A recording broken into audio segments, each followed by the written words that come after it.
Oh my goodness. Hello Riven mains and Yasuo mains alike. I'm the Nightwing coming at you guys with the LCS thoughts and opinions on week 8. Yeah, I know I've been missing out on some videos. It's only just because I've been busy. I got vacation coming up.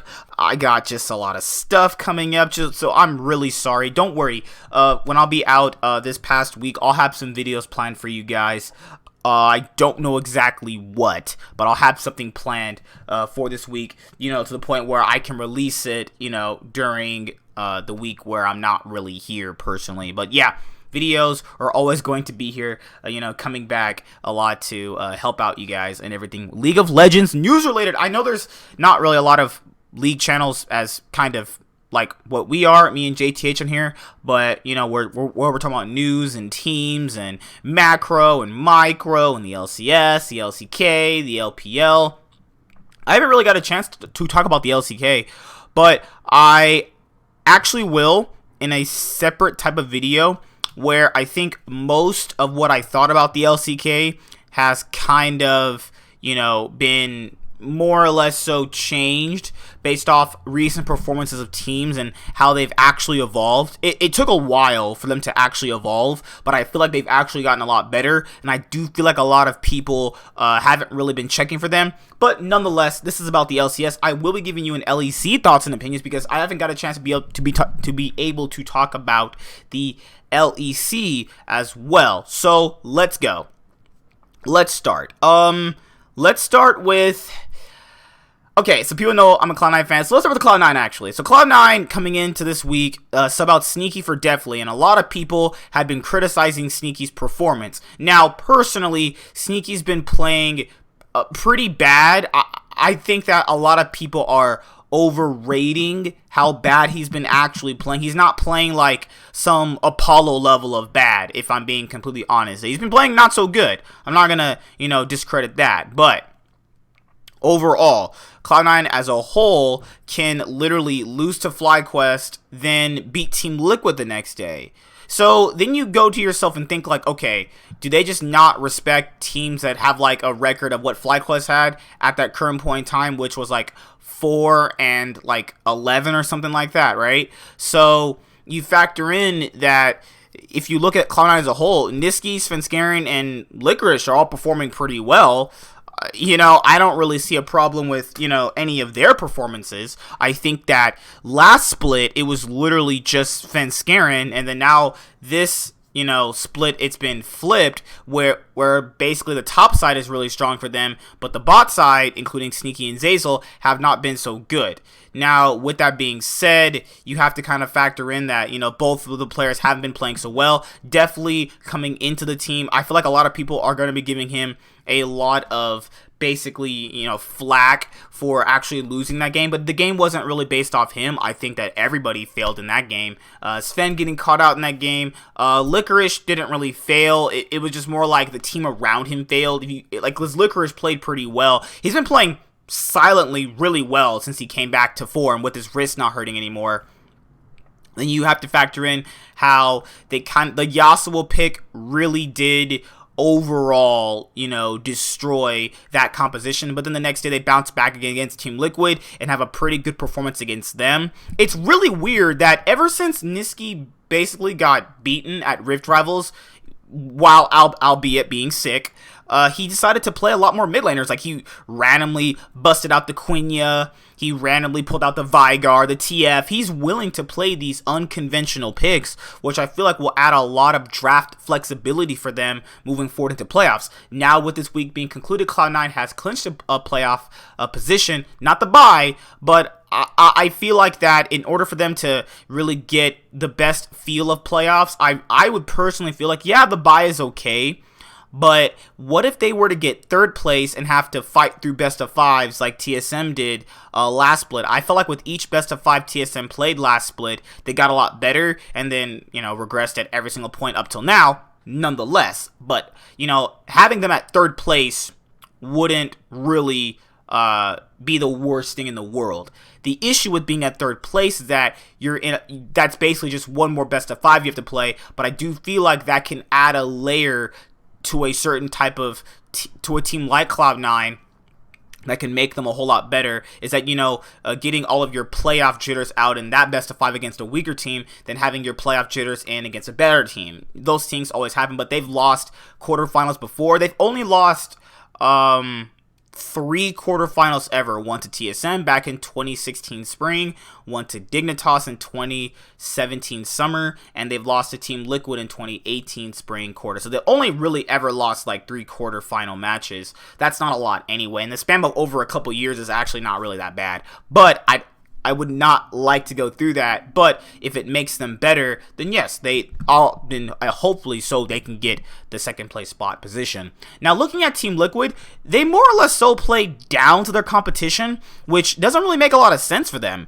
because you factor in they should be coming in swinging every single game. I don't know why people say, oh yeah, they can just play badly for some weeks, and it's just okay to play bad. It's just okay to just lose lane and then win game. Top lane, map split only for your bot lane who can't lane well. XD. Yeah, that shouldn't be a thing Team Liquid ever go through. Because you factor in that they have to somewhat take this a little bit, albeit decently serious. Because if you're factoring in that they are our best team, then we should be seeing performances like, basically like G2, honestly, from the LEC. Not like just like G2 because they're going to play their own style, but, the way they were losing against Optic, the way they got just manhandled by Cloud9.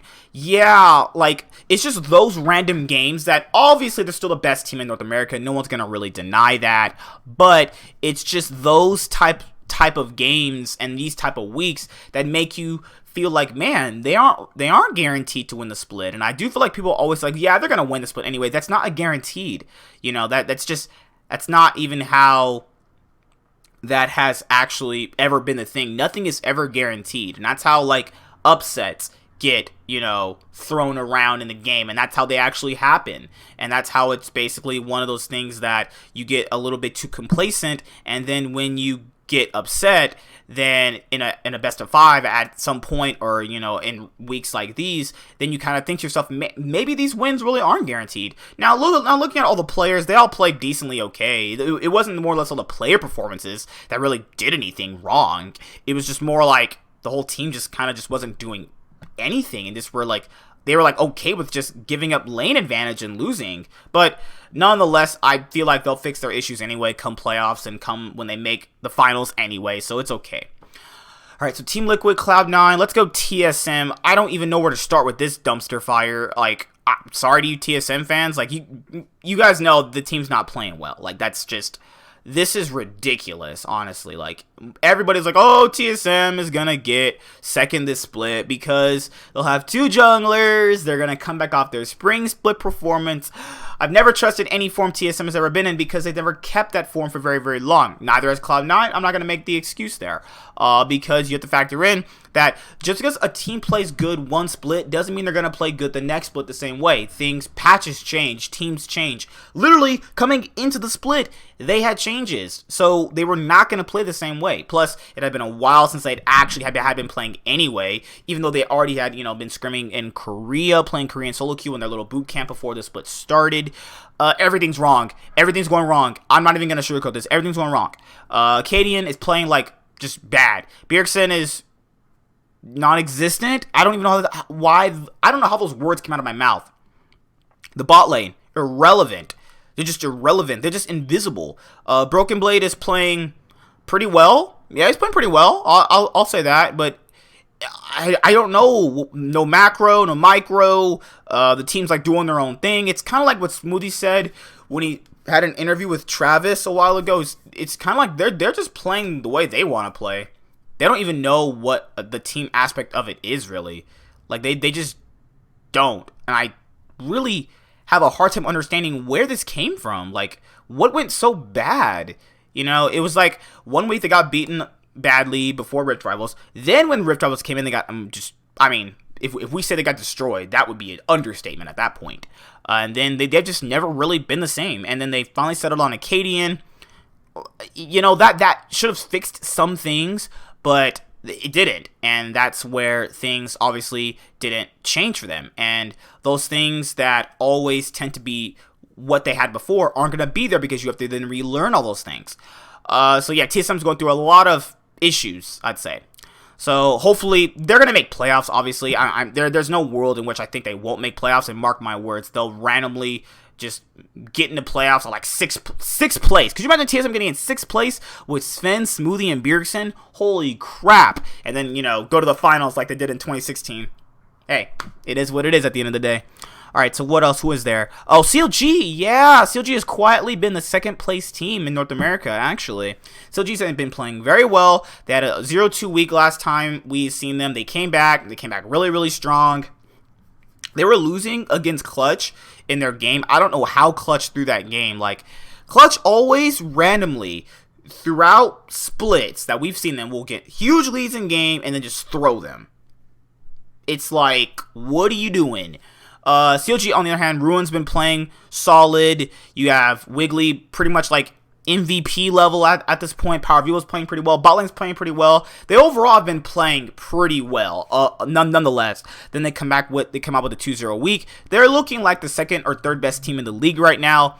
And that's pretty much it. There's nothing really much to say about them. Their macro's getting better. They're playing a lot more aggressive. They are winning a lot more consistently. Their team's overall cohesion is actually a whole lot better than what it was before. This is a completely different ClG, and I'm finally glad ClG actually gets this time to finally be at the top again. And a lot of people had actually questioned whether or not that, could ClG break the top 3? And I'm pretty sure they have now broken the top 3. And now we have a top 4. So it's like, yeah, it's a very, very good time to be a ClG fan since you're now back up at the top. All right, so let's start with every other team. Okay, let's start with ClG since we were just kind of on them. ClG is interesting. They can win, they can get leads in game, but nothing ever really translates. Damonte, Huni, and Lyra have been playing pretty well. Cody-san and Vulcan have been playing. Cody-san's been playing well. Vulcan and Lyra have been kind of just playing average to decent. Huni's been quietly coming back to his form. I feel like a lot of people keep reusing that as if like he's going to be the best top laner eventually again. I don't know if that's going to happen for a while anymore, because I feel like a lot of people have just gotten better since that period in point in time, because that's just how people evolve in games. I don't know where people get this from. He's going to come back to his, really, really strong form. Yeah, but that doesn't mean that nobody else is either. You got to always leave that as an option as well. I don't really know what's wrong with them. They're not really playing bad per se. I feel like they're going to make playoffs, actually. I feel like that when they got that new coaching change, they actually have been a little bit better. There's nothing much to say about them. I just still feel like they're road cat of the LCS. They're going to go 1-1 every single week. 2-0s for them, it's non-existent. Doesn't even... 2-0s for them is like, me going into a game, playing Darius support, and getting like 30 kills. Yeah, that's not going to happen. So, it is what it is. That's for ClG. Let's go with Optic. Realistically, Optic should have 2-0 this week. But that didn't happen. And it's like, what really happened? I feel like teams like Optic will get ahead in games, and then they're not really polished together to finish them off in the same way that you see like top teams do. But I feel like those things can be fixed. Most of Optic members have been playing pretty well. All of them have massively stepped up. Big, Dokla have all stepped up in these past couple weeks. Medios and Crown are playing at the same rate they've been playing all split, which has been pretty good. Arrow's been playing a lot better. Just cohesive ways of ending games when you have leads is their biggest issue. But I feel like they can work on that, albeit some type of losses they'll actually succumb to. But it's okay. Let's go with Golden Guardians. I don't really know how to really feel about them personally. You got, my gosh, I really don't know, actually. I don't really know how to feel about them, because, like, Golden Guardians is weird. Like, it's pretty much like Froggen and Haunter, which is the best parts about the team. Then you have, like, FBI and Huhi, who can either lose lane super hard or win super hard. Then you got Contracts just, doing contract stuff. But you feel like they're playoff caliber, but then you don't feel like they're playoff caliber. That's how I kind of feel about them. It's not about going into, like, in depth about how the team works, because I'm not going to know that. But just from what I see, It's just more like, hey, these guys are somewhat decent, but then if it's like getting them on a really cohesive good day is a problem, because one day they look good, the other day they look bad, and that leads into my next team. That leads into 100 Thieves. It's like one day they look good, one day they look bad, and you have members and pieces playing good about the team, but then what really should separate them in it and make them playoff caliber? Now, they did beat TSM, which was a really big, massive implication on how they're going to actually make it into playoffs. So I feel like that they're going to be eventually playoff ready come this week. So it's going to be really interesting to see which teams are going to be playoff ready. Teams that won't be playoff ready is FlyQuest and Echo Fox. Yes, FlyQuest got the win against Cloud9. I do feel like that was more or less so on draft issues and more player mistakes than FlyQuest actually being the better team. Yeah, they got the win, but hey, that can happen with bottom tier teams. They can get wins against top tier teams. It happens. It really has no implications moving forward anyway. So you look at how they played against Cloud9 versus how they played against ClG on Sunday. Yeah, it was night and day difference. I feel like the form they showed against ClG was the real form. We should have seen them on Saturday. I think they just played well above expectations. They've just been playing really bad. Wad did has been pretty good. Pobolter had a pop-off week. He's finally had one of those all split long. Vipers looked not so good these past few recent weeks. Santorin's looked like his TSM form, where he's just basically non-existent. And I don't really know what went so wrong with them. I have no clue what happened to them.